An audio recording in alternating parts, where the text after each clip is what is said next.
Good morning, my name is Herbozo, PGA teaching professional and head golf pro here at the beautiful DeBell Golf Club in Burbank, California. Today I want to talk about a topic that a lot of you feel a little bit uncomfortable with, and that's greenside bunkers. We all get a little nervous when our ball gets into a greenside bunker. Are we able to get the ball up and down?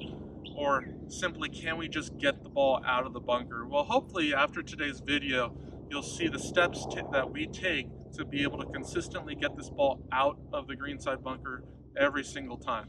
So when a student approaches me for a bunker lesson, I always try to evaluate them when they're warming up, and I try to categorize them into 4 different levels. Level 1, can they just get the ball out of the bunker?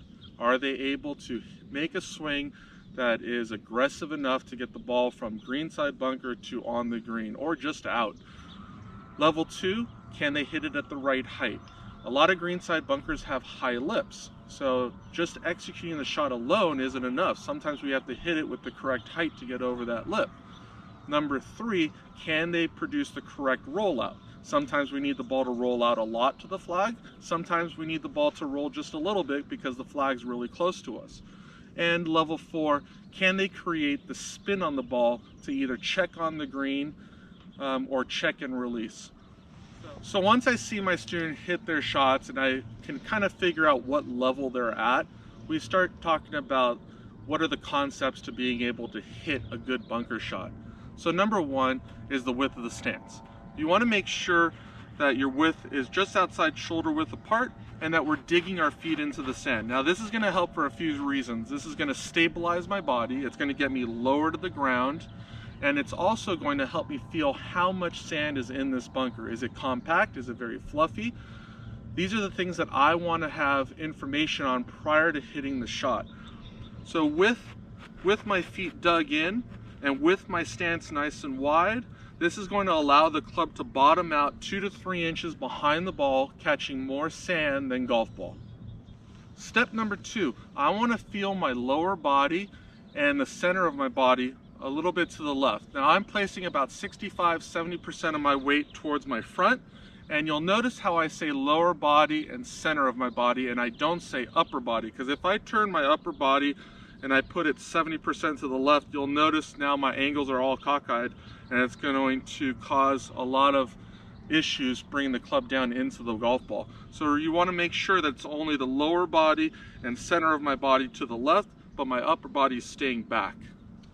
Once I have my feet wide and my lower body's to the left, now I'm thinking about step 3, ball position. My ball position wants to be forward in my stance, not to the center and definitely not to the back. I want that ball forward in the stance so that when I look down at the ball, I'm not looking at the ball, but I'm looking more at where the center is in my feet, which is roughly 2 to 3 inches behind the ball, and that's the mark I'm going to be hitting every single time to flop this ball out of the bunker. And the final step I think about is loft. I want to present a lot of loft at the moment of impact, and the way I do that is by turning the club face open. Now, when you ask a student, hey, can you open the club face? How do they do it? They already have the hands on the club and they just go ahead and turn it. Now when that happens, it just feels more of an awkward position for them and they're unable to do it. You want to make sure that you turn the club open prior to gripping the club. So you're going to keep your hands open, get the toe of the club to turn open so the toe of the club is going more towards my trail side, and then we're going to go ahead and grip it. And then when we bring that club down and look down, you'll notice that the loft of the club is now not heading towards the target, but it's heading up towards the sky. So if we take all these elements, a wide stance, we dig our feet in, create nice stability in our starting position, we get our lower half more towards the target and our center, keeping our upper body back. We put the ball in the correct ball position. We open up that club face. This is going to allow us now to feel more of an aggressive swing through the golf ball, being able to get that golf ball on the green more consistently.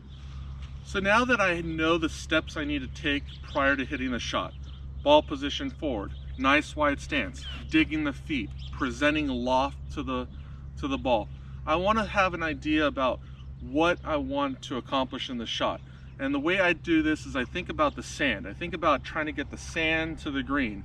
This is going to give me a really good idea of how big my swing needs to be.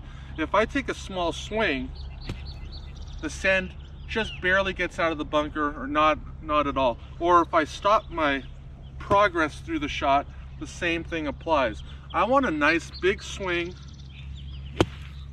where I'm feeling the sand explode out of the bunker and try to make its way to the green. And with that concept in mind, I'm able now to be able to bring all these things together and execute a nice clean bunker shot onto the green.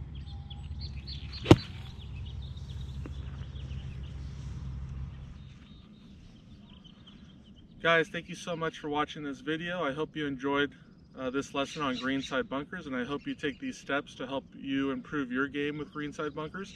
And remember, a greenside bunker is nothing to fear. Okay, sometimes it's better to be inside a greenside bunker than in an awkward lie with thick grass just off the green. Take care and enjoy the rest of the videos.